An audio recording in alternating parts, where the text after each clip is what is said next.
नमस्कार, स्वागत है आप सभी का इंसेप्शन गुरुकुल यूट्यूब चैनल पर।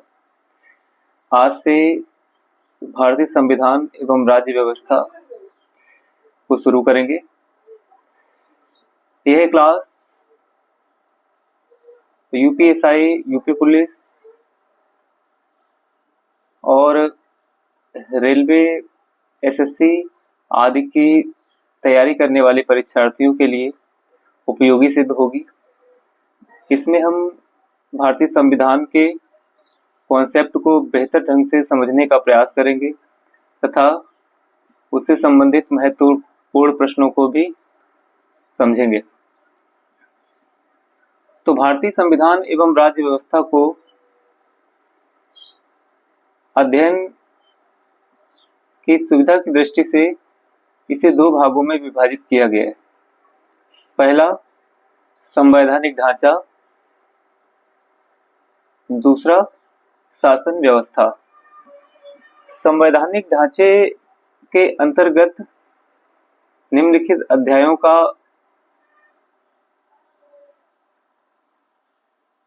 अध्ययन करेंगे, जिसमें पहला संविधान का मौलिक परिचय, इसको समझेंगे।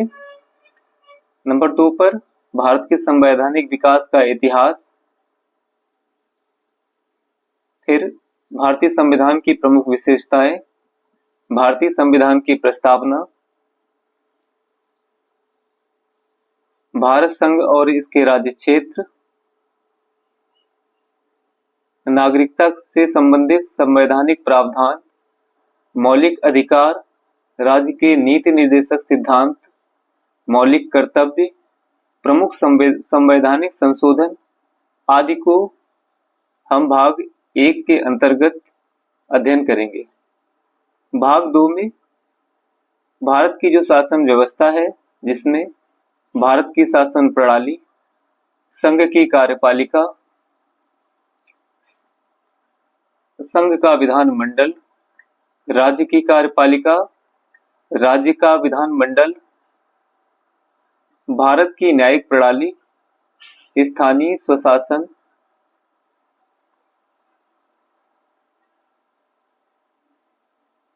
संवैधानिक संस्थाएं और विविध जितने भी प्रश्न बनते हैं उसका हम अवलोकन करेंगे। देखते हैं संविधान का मौलिक परिचय, जिसमें सबसे पहले देखेंगे संविधान की परिभाषा, फिर संविधान के प्रकार, फिर संविधान का महत्व क्या है इसको जानेंगे। संविधान की परिभाषा समझते हैं। संविधान क्या है? तो राज्य शासन के मौलिक सिद्धांत को संविधान के रूप में परिभाषित किया जाता है। ये राज्य के शासन के विभिन्न अंगों की कार्यविधि एवं ढांचे को निर्धारित करता है। अर्थात राज्य का जो शासन है उसके मौलिक सिद्धांत क्या है वो संविधान परिभाषित करता है, तथा राज्य के जो विभिन्न अंग हैं एवं उसकी कार्यविधि एवं उसका जो ढांचा है वो कैसा है उसको निर्धारित करता है कौन? संविधान। शासन के इन अंगों में कार्यपालिका, विधायिका और न्यायपालिका शामिल है। यानी शासन के 3 अंग होते हैं, कौन कौन? कार्यपालिका, विधायिका और न्यायपालिका। आप समझते हैं जो राज्य शब्द का आधुनिक संदर्भ में प्रयोग किसने किया था? तो राज शब्द का आधुनिक संदर्भ में पहली बार प्रयोग इटली के प्रसिद्ध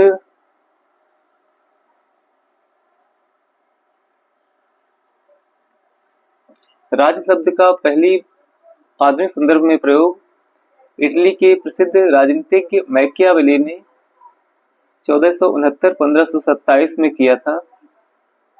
मैकियावेली ने द प्रिंस नाम से एक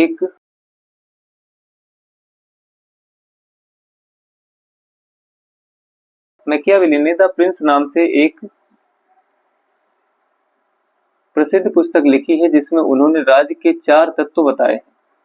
तो मैकियावेली की पुस्तक कौन सी थी? द प्रिंस, जिसमें उन्होंने राज्य के 4 तत्वों के बारे में चर्चा की है। तो कौन कौन है राज्य के 4 तत्व? नंबर 1 पर भूभाग, लोग, सरकार और संप्रभुता। अच्छा, भारत का मैकियावेली किसे कहा जाता है? अगर यह प्रश्न आपसे पूछा जाता तो आपका जवाब होगा चाणक्य। अर्थात भारत का मैकियावेली चाणक्य को कहा जाता है। आप समझते हैं संप्रभुता क्या है? तो संप्रभुता का अर्थ यानी निर्णय लेने की निर्बाध स्वतंत्रता तथा राज्य के आंतरिक और बाह्य मामलों में कोई बाहरी हस्तक्षेप न होने की स्थिति को संप्रभुता कहते हैं। यानी वह राज्य संप्रभु राज्य कहलाता है जिसमें अपने निर्णय लेने की स्वतंत्रता होती है और किसी बाहरी हस्तक्षेप उस पर नहीं होता है, उसको कहते हैं संप्रभुता। प्राचीन और मध्यकाल में राज्य का स्वरूप निरंकुश राजतंत्र या स्वेच्छाचारी शासन जैसा था। यह प्रणाली दैवीय राजतंत्र की अवधारणा पर आधारित थी। अर्थात प्राचीन काल में जो राजतंत्र था उसका स्वरूप कैसा था? निरंकुश। यहाँ निरंकुश से आशय ये है कि उस पर किसी भी प्रकार का अंकुश नहीं था। अर्थात पहले जो राजतंत्र हुआ करते थे उसमें राजा का निर्णय ही सर्वोपरि होता था, यानी राजा जैसा कहता था उसका निर्णय ही सर्वमान्य होता था। और राजा की जो शासन प्रणाली है यह मत होता था कि राजा में दैवी गुण विद्यमान होते हैं। आधुनिक समय में राज्य का स्वरूप लोकतांत्रिक या प्रजातांत्रिक है। इसलिए वर्तमान राज्य को प्रजातांत्रिक राज्य या कल्याणकारी राज्य कहा गया है। लोकतंत्र के लिए अंग्रेजी में डेमोक्रेसी शब्द का प्रयोग किया जाता है। आप समझते हैं लोकतंत्र क्या है? तो लोकतंत्र के लिए अंग्रेजी में डेमोक्रेसी शब्द का प्रयोग किया जाता है, जो दो यूनानी शब्दों से डेमोस और क्रेसिया से मिलकर बना है। डेमोस का शाब्दिक अर्थ लोग तथा क्रेसिया का अर्थ शासन है। अर्थात लोगों का शासन ही क्या कहलाता है? डेमोक्रेसी कहलाता है, इसको हम लोकतंत्र कहते हैं। इस प्रकार लोकतंत्र से आशय लोगों के शासन से है। उम्मीद है आपको लोकतंत्र की परिभाषा और इसको अच्छे तरीके से समझ में आया होगा। लोकतांत्रिक राज्य से अभिप्राय एक ऐसी व्यवस्था से है जहां सरकार जनता द्वारा निर्वाचित होती है तथा जो अपने कार्यों के लिए जनता के प्रति उत्तरदायी होती है। यानी लोकतंत्र राज्य में सरकार किसके द्वारा चुनी जाती है? जनता के द्वारा।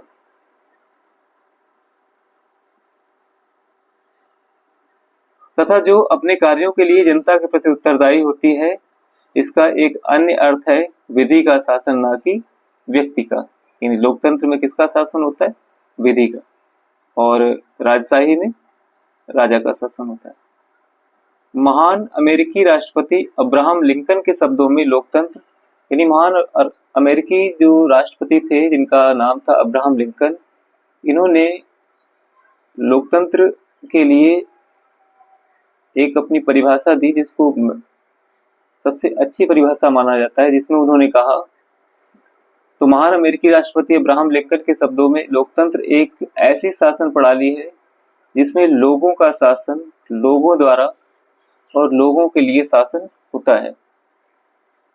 अर्थात अब्राहम लिंकन ने कहा कि लोगों का शासन, लोगों द्वारा शासन और लोगों के लिए शासन, ये क्या कहलाता है? लोकतंत्र। अब देखते हैं, एक लोकतंत्र राज्य में सरकार के अंग कौन कौन से होते हैं? तो एक लोकतांत्रिक राज्य में सरकार के 3 अंग होते हैं, विधायिका, कार्यपालिका और न्यायपालिका। अब समझते हैं विधायिका क्या होती है। तो विधायिका यह वह अंग है जो कानून बनाती है। अर्थात विधायिका का काम क्या है? कानून बनाना। और कभी कभी पुराने कानूनों में संशोधन तथा वर्तमान कानूनों को निरस्त भी करती है। यानी पुराने कानूनों में कभी कभी संशोधन करके अथवा उसे निरस्त भी करती है। जैसे आपने देखा होगा कई बार संशोधन की प्रक्रिया के आधार पर नए कानूनों को बदल करके उनके स्थान पर नवीन कानूनों को अवलोकन में लाया जाता है। जैसे कि अपनी अभी न्याय व्यवस्था जो थी उसको संशोधित किया गया है, जो दंड प्रक्रिया थी उसको यह कार्य जनता के प्रतिनिधियों की सभा द्वारा किया जाता है। तो विधायिका क्या है? तो विधायिका होती वह अंग जो कानून बनाती है। उम्मीद है आपको विधायिका का अर्थ स्पष्ट रूप से समझ में आया होगा। अब चर्चा करते हैं कार्यपालिका। तो कार्यपालिका वह अंग है जो कानून को लागू करती है। इसके अंतर्गत राष्ट्र राज्य के प्रमुख, जिसमें राष्ट्रपति, प्रधानमंत्री या मुख्यमंत्री, मंत्रीगण और ऐसे अभिकरण आते हैं जिनका दायित्व कानून को लागू करवाना होता है। अर्थात विधायिका जो कानून बनाती है उसको लागू करवाने का काम किसका होता है? वो होता है कार्यपालिका का। आगे चर्चा करते हैं न्यायपालिका के बारे में। तो न्यायपालिका न्यायालयों की प्रणाली है जो इस बात का निर्णय करती है कि क्या किसी ने कानून तोड़ा है तो उस पर कार्रवाई की जाए, या फिर यदि आवश्यक हो तो उसे क्या दंड दिया जाए। कभी कभी यह इस बात की भी जांच करती है कि कार्यपालिका द्वारा लिया गया निर्णय ठीक है या नहीं, अथवा विधायिका द्वारा पारित किया गया कोई कानून भली भांति परखा गया है और सभी के हित में है या नहीं।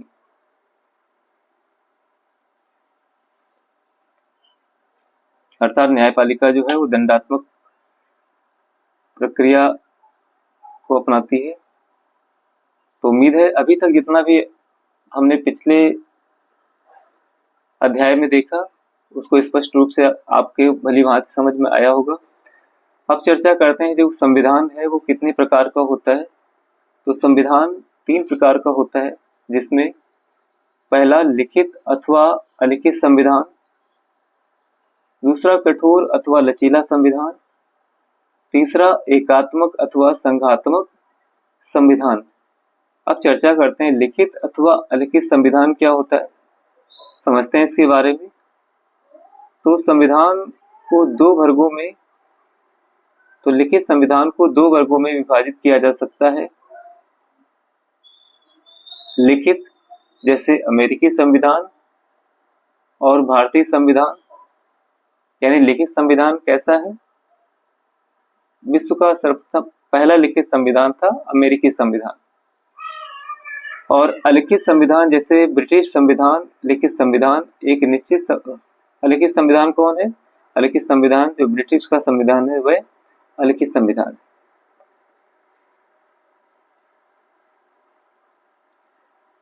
अब लिखित संविधान एक निश्चित समय सीमा के अंतर्गत लिखा जाता है तथा एक दस्तावेज के रूप में किसी सुनिश्चित तारीख को अपनाया जाता है। तो लिखित संविधान क्या होता है? जो एक निश्चित समय सीमा के अंतर्गत लिखा जाता है तथा एक दस्तावेज के रूप में किसी सुनिश्चित तारीख को अपनाया जाता है।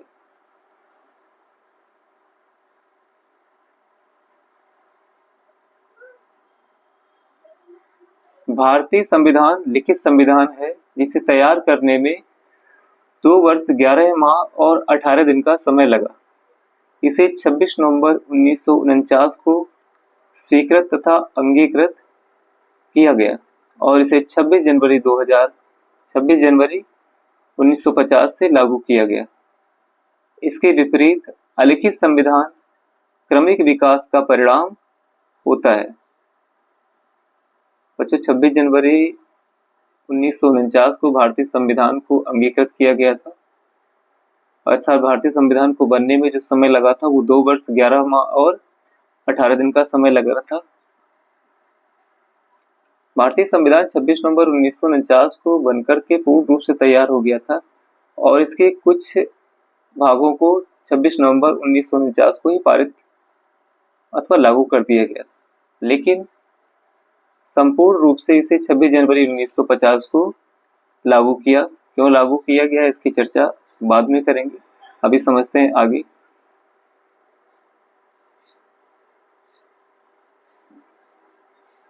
यानी अलिखित संविधान क्रमिक विकास का परिणाम होता है। यहाँ सदियों तक विकसित रीति रिवाजों, परंपराओं और कानूनों को देश के शासन में व्यवहार में लाया जाता है।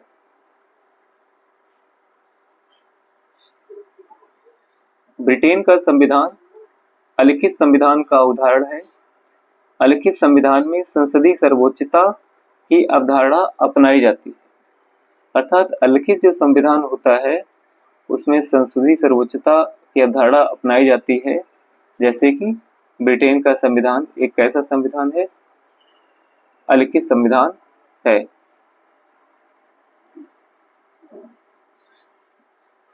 जबकि लिखित संविधान में संविधान स्वयं सर्वोच्च विधि होती है और देश की अन्य सभी विधियां इसके दायरे में ही बनाई जाती है।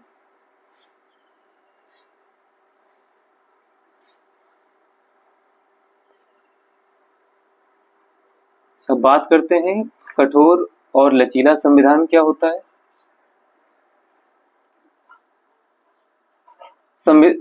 संविधान संशोधन प्रक्रिया के आधार पर एक संविधान को कठोर अथवा लचीला कहा जाता है।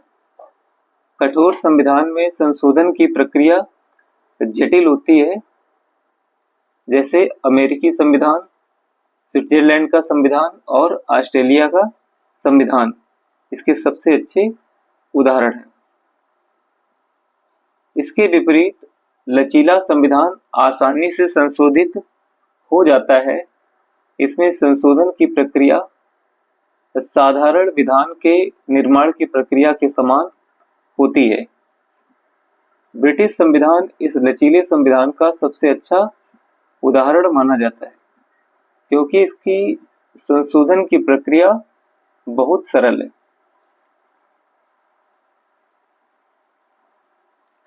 अब समझते हैं एकात्मक और संघात्मक संविधान क्या है।